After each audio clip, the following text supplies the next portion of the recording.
Warm round of applause, everyone, for our panelists.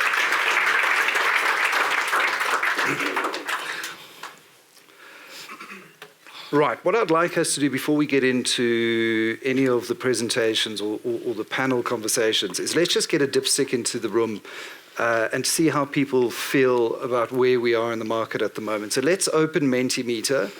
And again, just a reminder, there we go. There's your QR code, and then you've got to enter that code once you land on the home page.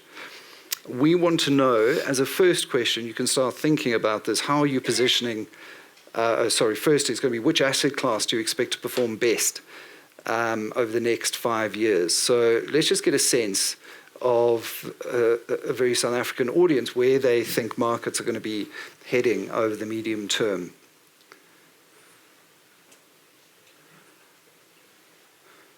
And I think, unsurprising that we definitely see a tilt and a bias towards emerging markets away from a very fully valued US market, with a predominance on EM broadly. Very interesting. Bonds, SA bonds. Hey, Anton? I don't know what you make of that. There's definitely a contrarian position emerging there. We'll give it maybe 5 more seconds, but I think that gives us a fairly good idea that the bulk of this audience see emerging market equities being the outperformer, followed by South African equities and definitely a pivot away from the developed markets. Right, the next question is how you're positioning your client portfolios in terms of growth versus defensive assets. It's quite interesting to see who's going on the offense and who's playing defense here. Who's playing Tony Bull and who wants Jacques Nienaber back? I must say, Toby, I'm also a huge fan of the Springboks, and I think they're emblematic of what we can achieve as a country if we find that, and it sounds trite, but that unity and diversity. They really have leaned into it, and I think Rassie Erasmus, it starts at the top. It starts at the leadership and the way he approached appointing the captain, and that filtered all the way down through the team. Right. Increasing growth, so it's a fairly offensive positioning. With some just sitting on their hands, right? I think we can then go on to the final question. How do you see your client's allocation to offshore evolving over the next 12 months?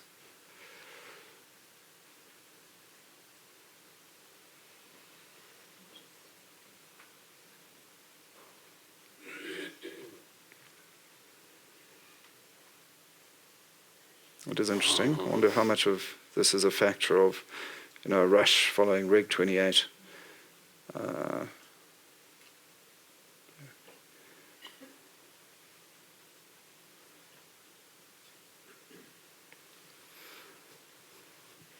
Right, so the majority are not going to be changing in the allocations just yet, followed by quite a few going a little bit more offshore, very few decreasing, which I also find quite interesting. Maybe there's some currency factors in that as well.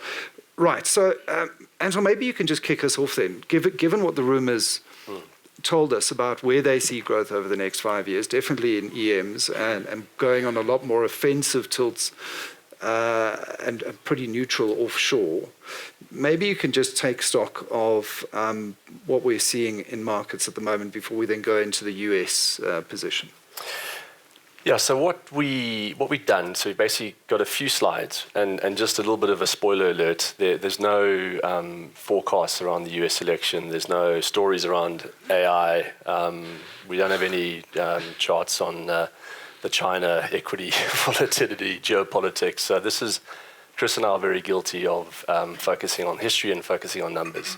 So we've got, firstly, the spoiler alert, these are all going to be charts and graphs which are around numbers, because from our perspective, really numbers are the most important thing in terms of how we think about asset allocation and how we allocate assets across the portfolio. So no broken glass on this panel. There's Great. no, I've definitely got an opinion, as I'm sure we all do in the room, but we don't allocate capital based on that opinion. So it might be boring in that sense. So apologize firstly.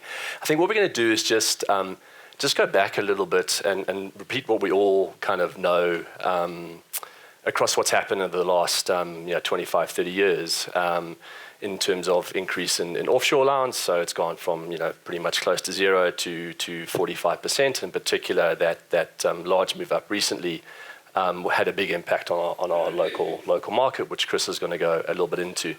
But if you tie that together with what we talked about here in terms of US equities, and you look at this chart here, you can see really from the financial crisis in 2008, US equities as a proportion of, we've used ACWI here, so the global index has gone from around 45% to 66% over the last 16 years.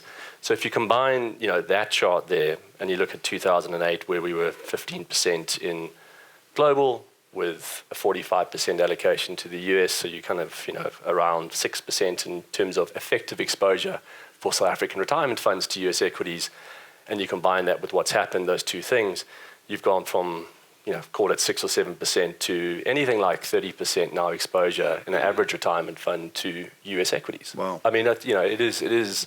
We know these numbers, but actually, when you kind of really step back and go, the average South African saving for retirement now has 30% of their assets invested in US equities.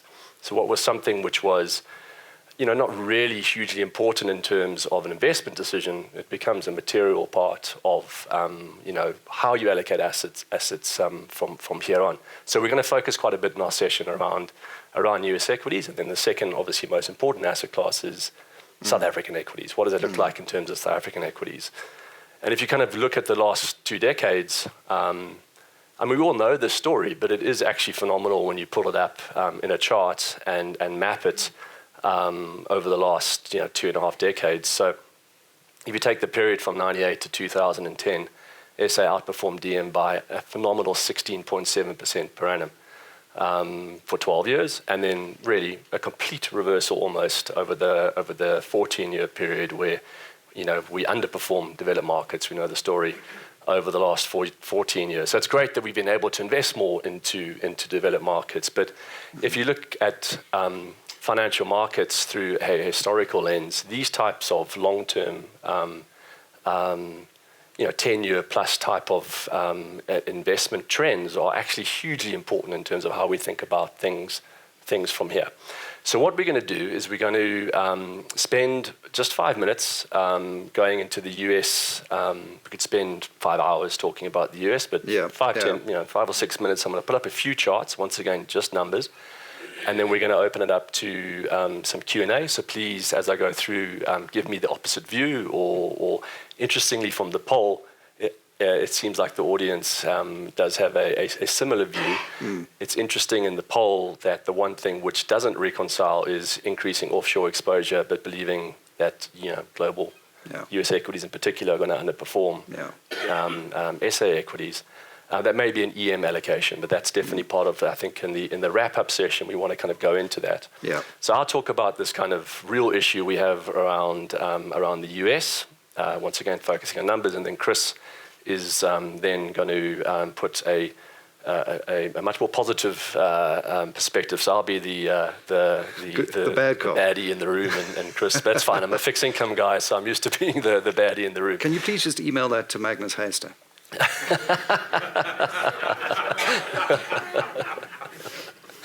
Will do. Okay. Great. Okay, so US equities. So what we've done here is we did some research at the beginning of the year. There was a fantastic piece out by one of the Fed researchers which mapped US earnings over the last 35 years. And then we kind of took that, we fed it in, we also took what happened with valuations, and we backed out really, when we look at the 8% real return that we've seen in US equities, because it really has been a phenomenal 3.5 decades. 89 is an interesting observation period, because that's when the wonderful Ellen Greenspan took over the Fed and changed the world of central bankers and money printing. So it's an interesting time to really look at 3.5 decades, 8% real returns in dollars. So in nominal terms, double-digit returns per annum over that period of time. And if you break that down, you can kind of look at two elements of it. Firstly is very much around, well, what actually have corporates done? And how much of that 8% has come from effectively earnings growth and dividends. And roughly 4.5% real return in terms of a combination of earnings growth and dividends. So just hold that number, 4.5% is what you've had through dividends and earnings growth over that period of time. The remaining 40% comes from three areas, and we're going to kind of pull up in the next couple of charts, where we are in that cycle. Firstly is taxes and interest. So 1.5 of the 8 of the 7.9 is coming from reduction in taxes and interest rates. And then the second piece is, roughly 25% of our returns has been from a increase in the multiple you pay for those earnings, right? So once again, just pure math, 40% of the real return over the last 3.5 decades has come from nothing related to the earnings growth of the underlying corporate. So that's on the back of the internet boom, what we've had in retail, all the things that we've seen in the last 35 years. I'm not going to make the point whether AI is more impactful than what's happened. We've had phenomenal transformational change in terms of how corporates are efficiencies, internet, and all the bits and pieces that we know. So keep those numbers in mind, and then let's look at where we are in those three cycles. So there's three what we'd call tailwinds in the last 3.5 decades. Falling interest rates. So we've plotted. We've just taken the Bloomberg US Corporate Index over the last 50 years, and you can see really from that period in '89. So if you look at the figure there, you can see how corporate bond yields have gone from something around 8% to about 4% over that period of time. So a continuous gradual reduction in funding costs for corporates, and we know obviously what's happened with interest rates in the last few years, and you can see. The dark blue line is the yield on the index, but most important, it's the coupon, because in the end, companies need to refinance, and you can see that coupon that they're refinancing, as the yield remains high, corporates are beginning to refinance at higher rates. But the point really from this chart is that it has been a one-off, long-term reduction in interest cost funding for corporates. Once again, not a piece of news that anyone in the audience doesn't know, but the point really is it's been a significant tailwind contributing towards returns in US equities. The second one is around taxes, which is obviously a very kind of topical debate with the election coming up. Let's not go into that, but they want the same thing that you saw a multi-decade decrease. Republicans came in every single time. They cut rates and cut corporate taxes, and the Democrats didn't increase them. And so you saw this kind of structural decline in corporate taxes, in that ultimately post-Trump, we had a headline tax rate which went down to 21% and an effective tax rate which was in the teens, and you really are at a kind of a multi-decade low in terms of corporate taxes. And without going into the debate about what happens from here, the debate is whether maybe they stay the same if Trump wins, but if Harris obviously wins, then they're going up. But they're definitely not going. With an ever-expanding deficit at the same time, and no one willing to tackle the elephant in the room. Well, yeah, that's I haven't got that in the charts here, Michael, but I love that topic. But I'll leave that one for now. And then the third one is this point around valuations. So this is just taking the S&P 500 CAPE ratio, cyclical adjusted PE, which takes 10 years worth of earnings and inflation adjusted. We use the CAPE ratio because if you use the current earnings, it's highly sensitive to where you are in the cycle, so it kind of smooths it out. Equity investors love using forward earnings, the next 12-month earnings, and there's kind of some really bad maths using. So as a fixed income person, it's very bad maths. You're taking a forecast and you're paying a multiple to a forecast. I mean, that's kind of double counting, but that's a topic for. So the CAPE is really, if you're just looking at numbers, the CAPE is ultimately what you are super interested in to understand where we are in the cycle in terms of multiples. And I think we reached a Cape in the last couple of days of 37. The TMT bubble we got to 43 was the highest. So we are at the only time in history where we've had the Cape above this point is in the late 90s, early 2000s. In fact, in 1929, the Cape ratio was only in the high 20s. So it's nothing. We've seen nothing quite like this apart from one time horizon. But not making a comment, this tells us absolutely nothing about the next 3 to 6 months. Tells us nothing probably about the next 12 months. But the point really is, if you look at the 8% returns that we've looked at in the last 3.5 years, of which 40% of them have been tailwinds, of those three, even if you apply a very optimistic view that taxes aren't going up, interest rates aren't going up, well, but there's a maths, we are refinancing, so they are going up, but if you apply a type of a neutral thing, and we somehow sit at a multiple of 37 for a prolonged period of time, then effectively all of those tailwinds are neutral to headwinds. It depends on which your view on it, but they're no longer tailwinds. I mean, I think it's just the basic maths of the kind of the calculation, and you put that all together into a kind of a metrics of scenarios where we've just basically put EPS growth across the top, and then the baseline case EPS growth is basically just saying, look, we're going to take previous years and we're just going to refinance at the current level of interest rates at an EPS of 1.8. We're not making any assumptions. We're saying just take the past, which has been phenomenal in terms of innovation, refinance at current rates, and then down the left-hand side you say, well, what is the exit cape over the 10 years? And you apply an exit cape of 20, which is our last 50 years average in Cape. If you apply it at a longer term, it's lower than that, but let's just once again be relatively optimistic. You get negative real returns in the US of 2.5%. So there's a lost decade ahead for US equities. Any deviation in terms of those EPS growths, we can debate that, and I'm sure there's some questions around that. But ultimately, from a pure maths perspective, the long-term real return for US equities is negative, given that now we hold 50% of our retirement funds exposure in US equities. This is a big deal. Yeah, and given what the room was saying about the allocation as well. Correct, yeah. I've got a few questions, but I don't know if, Chris, you want to dive in maybe to the SA perspective before these questions, or do you want to address these now? Well, let's do that. Why don't we do the SA bit, and then we'll circle back with the whole bunch of questions. Great. So that is a very depressing slide in terms of Anton wasn't wrong in terms of the negativity. Yeah, I could hear some of the gasps. But I think Anton's spoken about the base case there. But not only the base case, even more optimistic views. You can still see the range of returns across various scenarios. The bulk of them are still under 2% real growth. And that factors into how you build portfolios when you're looking to deliver outcomes for clients. So again, just a couple of slides to kind of, I think, set the context around the last 10 to 15 years. Again, nothing on these slides are things that people don't know.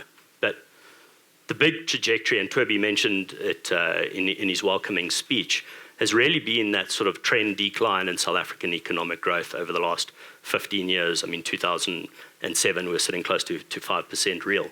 And on a trend basis, that was pretty much getting close to zero. Now, how that relates to South African assets is that it creates a significant headwind. Really, that growth is a symptom of many of the structural challenges within the South African economy. But for South African assets, kind of the constraints around electricity supply, around logistics, really impact earnings growth for many South African companies, not only through increased costs, but also decreased revenues. You can think about the miners. But the other lens to that is that set against kind of declining growth, investors ultimately want to pay a higher risk premium or want to earn a higher risk premium for investing in South African assets. You can think about it from a South African fiscal perspective. Lower economic growth ultimately feeds through into lower tax revenue, and as a result, the government's had to accumulate a lot more debt. And then when you look at that, the country's ability to service that debt, the denominator in that equation is ultimately GDP, so debt to GDP, with this decline ultimately impacting that denominator. You've had this massive accumulation of debt in a South African context, and ultimately that's increased the risk premium for South African assets. So the best way to look at that has really been through the increasing interest rates in South Africa. So the concerns around the fiscal trajectory really manifest themselves in concerns around the inflation trajectory in South Africa. And probably the one government entity or quasi-government entity that has really remained steadfast and independent over the last 15 years has been the Reserve Bank. And faced with that inflation risk, they've really hiked interest rates and kept a real high interest rate, ultimately to try contain that risk around inflation. And you put that together, you think about it, increasing interest rates, declining economic growth, that's really a toxic combination for South African assets. If you think about it for bonds, rising bond yields lead to direct loss of capital, higher bond yields, lower bond price, and equally when you think about it from how investors will value South African equities as an asset class, that higher discount rate naturally feeds through into lower valuations. So those have been some of the structural headwinds facing both South African debt and equity markets, and we can kind of debate a lot around whether we are starting to get to an inflection point in some of these large trends. But what's also quite interesting is set against that backdrop, you've had this consistent selling of South African assets, which has effectively been investors saying, we demand a higher risk premium or a lower valuation, given many of the structural headwinds we've seen over the last 10 years. And really the numbers are sitting at about 2 trillion rand worth of South African assets have been sold over the last, call it, decade or so. 1 trillion out of South African equity markets, 1 trillion out of South African bond markets. So set against that, those structural headwinds to South African assets, foreigners and locals also selling South African assets with the change in Reg 28. Really what you've seen is that you've seen South African equities derate quite significantly. Now we've seen post-GNU quite a strong rally over a relatively short space of time in South African equities. But let's take a look and see where we are in terms of that longer term time horizon. So we still are sitting at, relative to an average of the last 20 years, at about a 13% discount in terms of a CAPE ratio. And if you contrast that to sort of the Ramaphoria 1.0 environment where optimism really was very high, but with the benefit of hindsight, actually the worst was still ahead of us in terms of some of the structural declines, their investors were willing to pay a 19 times earnings, so you're kind of still sitting at about a 30% discount. Now, the narrative around what happens to South African growth, what happens to South African interest rates, again, you can debate a number of these issues. There will be questions raised about the stability of the GNU, and we can unpack some of those. But again, if you just break it down to the math of returns, there's really 3 components, as Anton mentioned. What is the dividend that you're earning? What's going to happen to earnings growth? And then what's going to happen to the multiple that investors will pay there? You can see is really actually a mirror image compared to the US equity slide, where across a wide range of scenarios, South African equities are set to deliver returns, real returns above 4%. And actually, as a base case, without really assuming any significant change and really any sort of optimistic upside, you can expect over the next 10 years real returns in the range of kind of 6 to 7%. Now, what underpins that assumption? Over the last 10 years, set against all the structural challenges we've had, South African equity market has delivered real earnings growth of 2.6%. So we just said kind of as a base case, let's apply that same level of earnings growth. And let's say we're sitting currently at 14 times earning. So there's no recognition of improvement. Well, there you're clipping 6.3% real over the next 10 years. Now, if you say we are at that inflection point and you want to say potentially the risk premium associated to South African assets might decrease in terms of reducing real interest rates, South Africa's economic growth might pick up, we might hit those 2 twos. Well, you're actually then starting to move into an environment closer to that top right. Let's say markets, foreign investors come back in and they're prepared to pay 19 times earnings. Well, then you're in the region of close to 10% real over the next 10 years. And that really contrasts, I think, the range of scenarios here where you will be able to deliver real returns above 4%, and you tie that back to what you're trying to do for your clients in terms of delivering real returns, whether that's 4%, 5%, 6%. There's clearly very different fortunes ahead for these two large components of South African retirement funds. Wow, and that's real. I mean, that would certainly go some way to making up for the kind of lost decade to 15 years that we've experienced here. Before we go into the questions, let's maybe just tie it all together and ask the kind of so what. Anton, I mean, what does this mean from a portfolio construction, asset allocation perspective? I mean, probably quite obvious that you're going to say, well, we need to start looking a lot harder and closer at SA Inc. and maybe getting out of the US.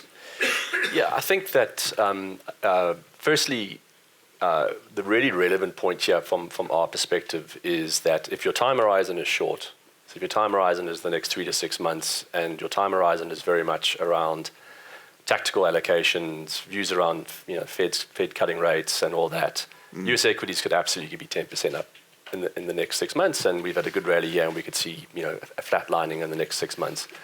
In this industry, you ultimately have to have a process, stick to what you believe in, and allocate capital accordingly. And from our perspective, it is a very much aligned with our clients and all of our clients in this room. The time horizons are long, and the reliability of following a process which has a long-term framework like this is proven through time. But you absolutely have to maintain a process which is strictly disciplined around that time horizon, which is very much around how we've set out everything in terms of the SA equity view and the US equity view, and ultimately position the portfolio like that. That's how we manage capital. And so a very these are taking through all those models. This is taking the kind of median type of capital markets assumption. Clearly, as the matrix kind of set out in the last slide, there's a whole bunch of different upside and downside elements to it that we look into. But in the end, you want to look at your kind of median capital market assumptions, and therefore, for a investor saving for retirement, our retirement long-term retirement funds are targeting inflation plus 5.5. It makes absolutely no sense to be allocating a fair amount of our capital to US equities, because with the US equities, we talked about real return on the upside of 2%, which is significantly below a target with a lot of downside volatility. Thinking out long term, the allocation to US equities actually is something which doesn't make any sense for a retirement fund from an asset allocation perspective. So I think that's the first point that really jumps out, is that the asset class which is problematic is US equities, and therefore from our perspective, we have been gradually, as markets have been going up, our process tells us to basically sell that down. Never going to catch the bottom, never going to catch the top. We're not aiming to do that at all. So I think the first point really is the obvious thing is to maintain a limited minimum amount of US equities in the portfolio. And then based on what you can see here, the SA equity argument is good, but really we haven't touched on it much. But I know the audience was not particularly positive on bonds, but really you can own inflation-linked bonds yielding close to 5%. In a portfolio where you're looking to generate CPI plus 5.5, and you can generate inflation-linked 5% returns through the linker market. It's a very attractive asset class for us to own. So I think just in summary, without going into the detail in terms of how we position, because we're more interested in thoughts of the audience, it's around those. But building on that, doesn't then that create a headwind structurally, just in terms of selling the SA Inc. bull case, Chris? Because there's still that hurdle to investing is still so high, given that I can get 5% real by investing in government bonds. And where's the incentive coming for the private sector to invest to improve those fundamentals that will kickstart growth? Yeah, that's absolutely right. If you look at it through like an equity risk premium type lens, the additional return from stepping up the risk curve there is actually relatively low and limited compared to history. But I think ultimately it is that kind of high structural real interest rate, which has been a function really of the Reserve Bank saying, you know what, the fiscal trajectory is not great in South Africa. We're concerned about pass-through inflation, and their mandate's to target inflation. So they've kind of kept those real rates high.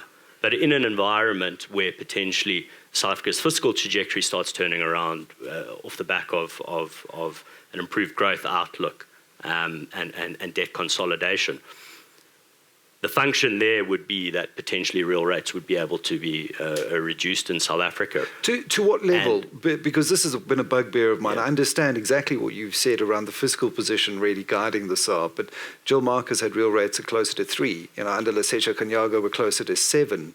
Given that we're starting to see signs of a topping out and encouragingly on fiscal consolidation, Konongwana has really held the line so far.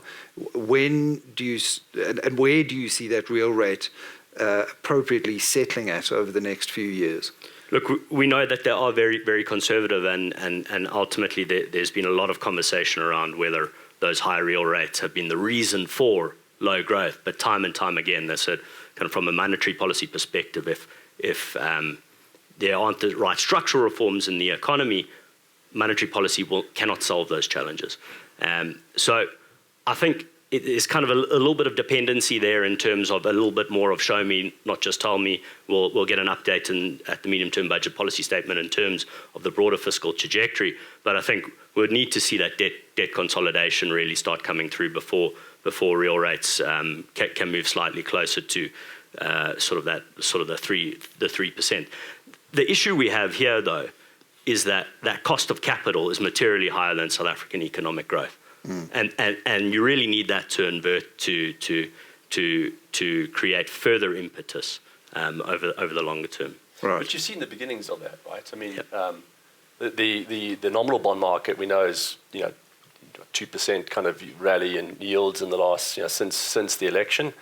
And that meant that real yield number in the nominal market's gone from close to 6.8 to 4.8. So there's already a 200 basis point reduction in real yields in the nominal bond market. Most people finance through the nominal market, not through the linker market.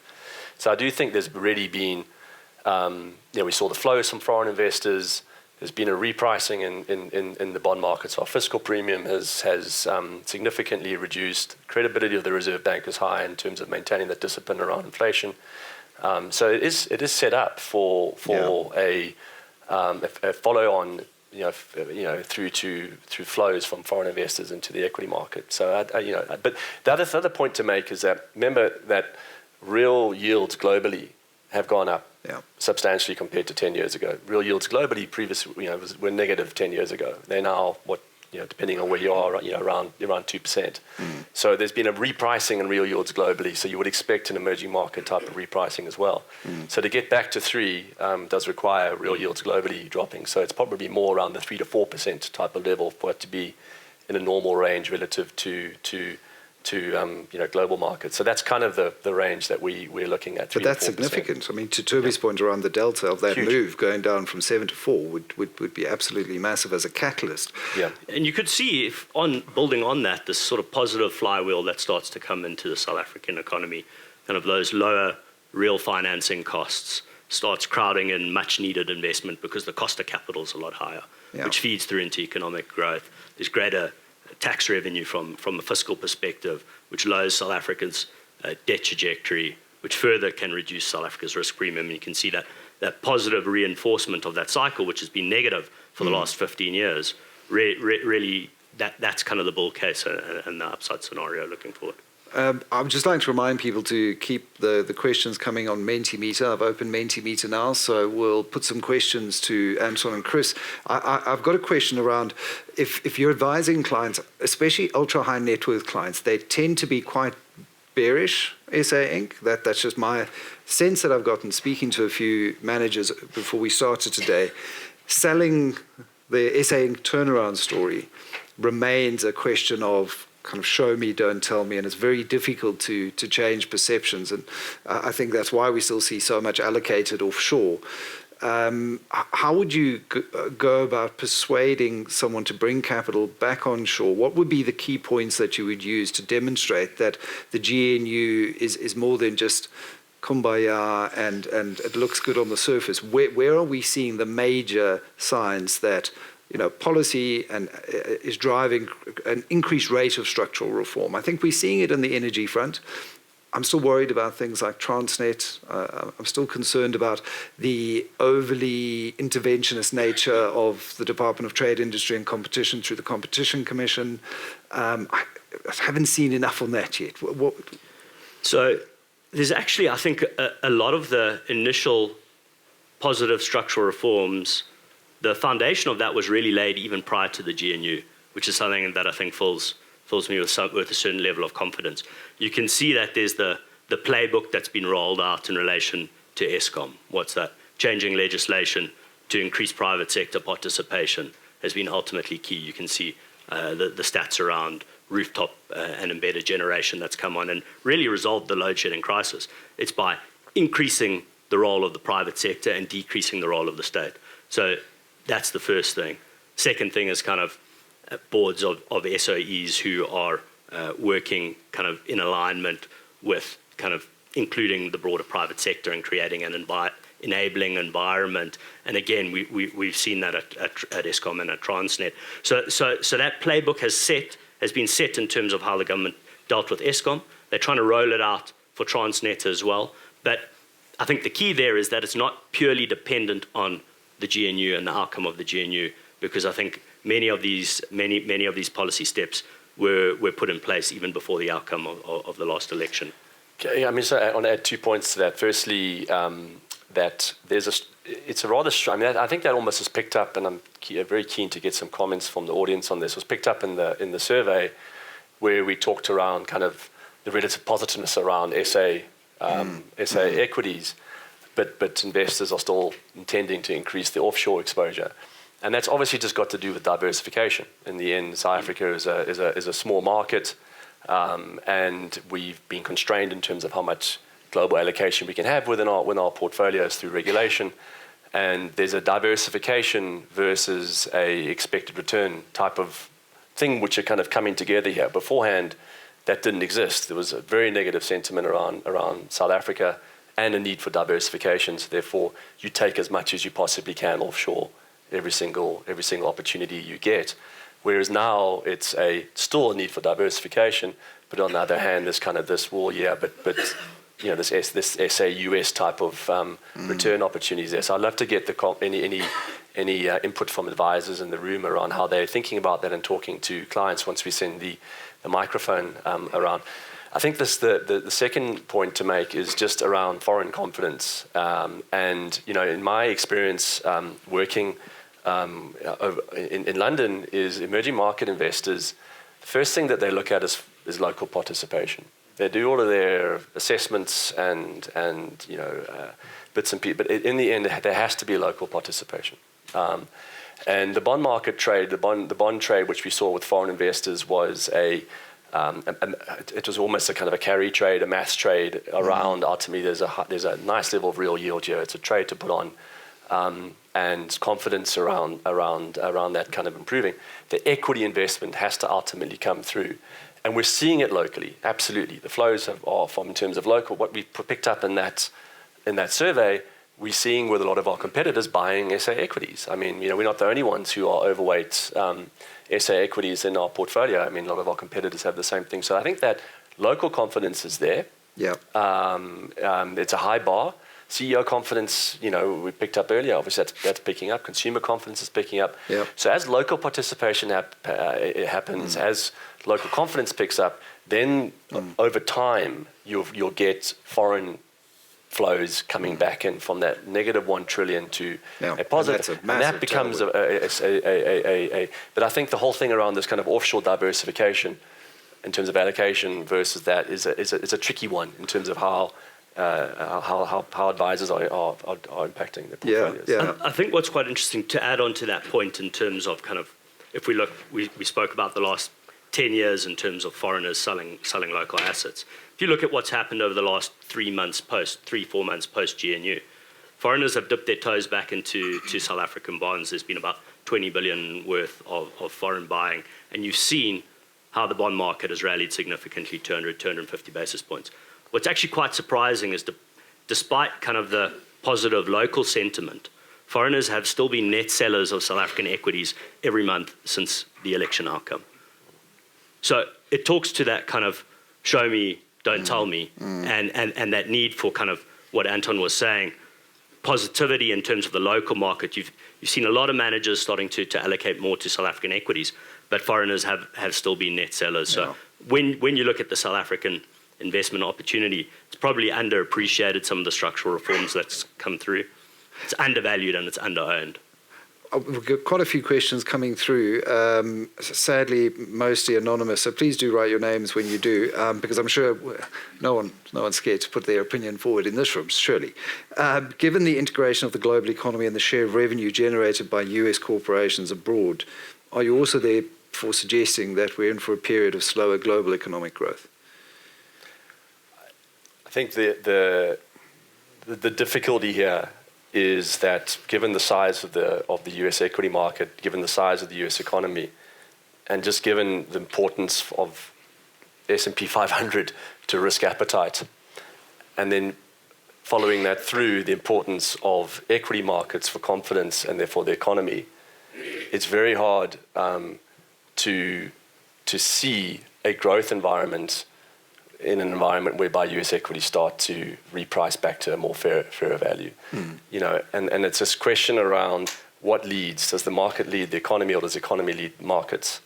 You know, from my experience, it's always the markets leading the economy. And so when we start to forecast triggers and all these bits and pieces, it's actually ultimately around confidence around the US equity market. So, you know, I think in the context of an SA, the biggest risk for SA is political risk, most certainly, but it's the global economy, you know, where we are in that cycle, and at what point does this effectively massive, I want to call it a bubble. When you're trading at a 37 times Cape, it's a bubble.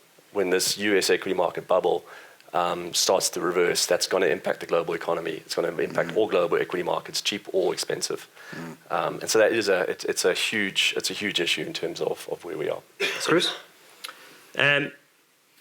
I'll make one observation that we haven't really made in terms of how you can think about potentially positioning more defensively, given some concerns around sort of the global economic trajectory, because I think most people surveyed in the room said they're really increasing their allocation to growth assets. But if you look across the range of asset classes here, the general observation you can make is that defensive assets are fair to attractively valued, and growth assets are fair to expensive. So set against that environment, and when you think about your allocations between growth and defensive assets, naturally in our portfolios at least, we are actually increasing our exposure to defensive assets because there's a higher certainty of outcome set against, one, high valuations, and two, we haven't even really touched on sort of the economic trajectory. On that point, there's a question from the audience for you, Anton. How easy is it to invest in South African inflation-linked bonds, given the lack of issuances and the liquidity issues? Do you expect new LBs to become available, and what's required for that to happen? Yeah, I mean, look, it is a liquid market. So it's we kind of put it in the buy-to-hold bucket, don't we? And we don't buy it for any expectations around capital market yields dropping. It's going in the two-thirds pot. Yeah. It's going in that pot, which is that in terms of a long-term return expectation, this asset class is wonderful in terms of generating the real yield that we want, but it's not a trade. I mean, it's a great question in terms of liquidity. There are bond auctions. We see quite a few. They are decreasing because of just the change in issuance. But there's a fairly large amount of liquidity in the market for us to buy that. But we gradually buy. We don't. It's been a. And the best way to see that in that it's not a trade is you've seen nominal bonds rally 250 basis points. The yield on linkers is pretty much unchanged. Yeah. Rather frustratingly. So you would have seen kind of equity-like returns from South African bonds over the last 3 months. But that inflation plus 5, you're almost earning it on an accrual basis investing in linkers, which is still a good outcome for an investor with a long-term time horizon. Yeah, and I just want to start wrapping up. We've got 5 minutes to go. What we haven't touched on, and I think it's quite important, is obviously what's going on in China at the moment. With that stimulus, obviously very important for a commodity exporter like ourselves and EMs more broadly. And there's a question from the floor here. Your long-term view on gold, which has also had a fantastic year, and what it's maybe telling us about jitters around the US fiscal position, China equities, and global commodities. If you could wrap all of those together. There we go, 5 minutes, solve it. Yeah, I mean, once again, I'll just frame the China view from a valuations and sentiment perspective, and frame it in the context of the last 10 years. Because 10 years ago, the only story in town was China.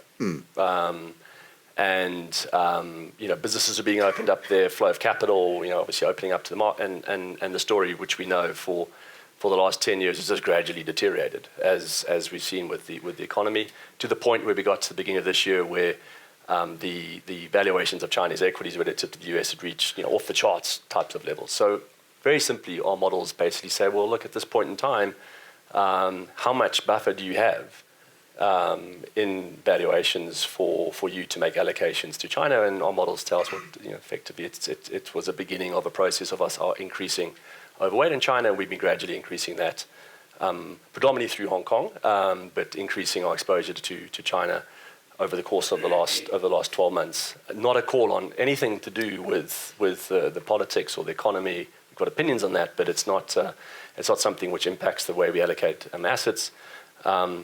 Whenever market gets extremely oversold, everyone's bearish, everyone's selling. Uninvestable, all these bits and pieces. Then if you have a long-term framework, valuations-based approach, and you're very methodical in how you allocate that, it's always a fantastic opportunity. 9 times out of 10, we'll talk about the 1 out of 10 if people, but 9 times out of 10, and it's the way to allocate that. So that's what we've been doing. The gold, I'm not the person to talk to, but once again, over a cup of coffee we could talk about gold, but we don't allocate to gold. Our funds don't have exposure. I think that ultimately in the end it's with money printing, which will happen again when we have the next recession, then gold obviously is a far better kind of non-dollar hedge than crypto, in my opinion. But that's a different. No, let's not go down that rabbit hole. We've only got 2 minutes. Yeah. And commodities, long term, absolutely. Yeah. Real assets. From a long-term perspective, absolutely. I just want to wrap up maybe with someone from the floor, to your point earlier. Maybe you could just share with us the kind of conversation that you're having with your clients at the moment, if someone wants to. Thank you. So I think it's important, diversification is important. But when we think about diversification, we actually don't only think about DM, EM, we actually look at different markets within each of those.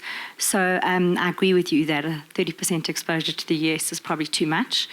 And actually a lot of the work we've done, we look at diversification right through. So you want to get diversification from an industry perspective. You want to, for example, you're not going to get huge tech stocks in South Africa. So you look for those elsewhere. And then in terms of the 45% exposure offshore, I think that when we construct portfolios, we're always cognizant not only about getting to that outcome, but about the downside risk. And I'd argue that for a more conservative portfolio, you don't want to sit anywhere close to 45%. Because the rand is such a volatile currency that often you can blow out not getting to your outcome just because the rand's so volatile. And then the last thing that we think about is the type of investment that the client is in. So if it's a retired client drawing an income, they can't stomach capital losses. So again, the offshore exposure limit is very important, and we're actually very deliberate. In our conservative funds, we have very little offshore exposure for that reason. So that's how we think about it. Thanks, Fabella. We're almost out of time, but I just want to give both of you just a final kind of concluding thought as we wrap up what has been a really thought-provoking start to the day. Some of those numbers are hugely compelling, and we have to be evidence-led here, not lead with our gut. Just how would you wrap it up, Anton? Don't own US equities. There we go, bang on time. No, I think we've had 18% total returns and 20% total returns in multi-asset funds in the last 12 months. 25% return in US equities. It's been a phenomenal time in terms of retirement savings. Absolutely, it's been a very. Now is the time to be defensive and prudent and careful in terms of how assets are allocated. It's that time in the cycle. And in the long term, over a long term, that would be kind of my concluding comment. Chris? Going back to kind of, I think, that first slide, the asset allocation forced on retirement funds through regulation over the last 20, 30 years has actually improved investor outcomes.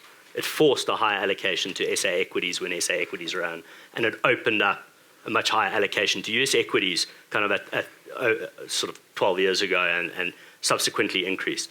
The starting point where we are now at really that max global exposure, I think people need to be cognizant of more broadly how you are allocated in your retirement portfolios, because the TMT bubble was really irrelevant for South African retirement investors. Yeah, well, I think really good comments. And just one more question from Nagam Azar, thank you very much. You mentioned a positive CEO sentiment. Are they really investing the cash piles that they're sitting on? Well, I was chatting to Mpumi Madisa at their recent results announcement.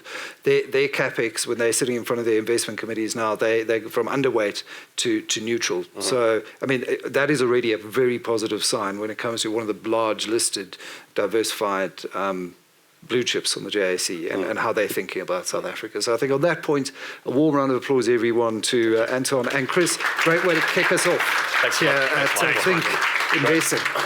Thanks a lot, chaps. Thank you. Thanks, Chris.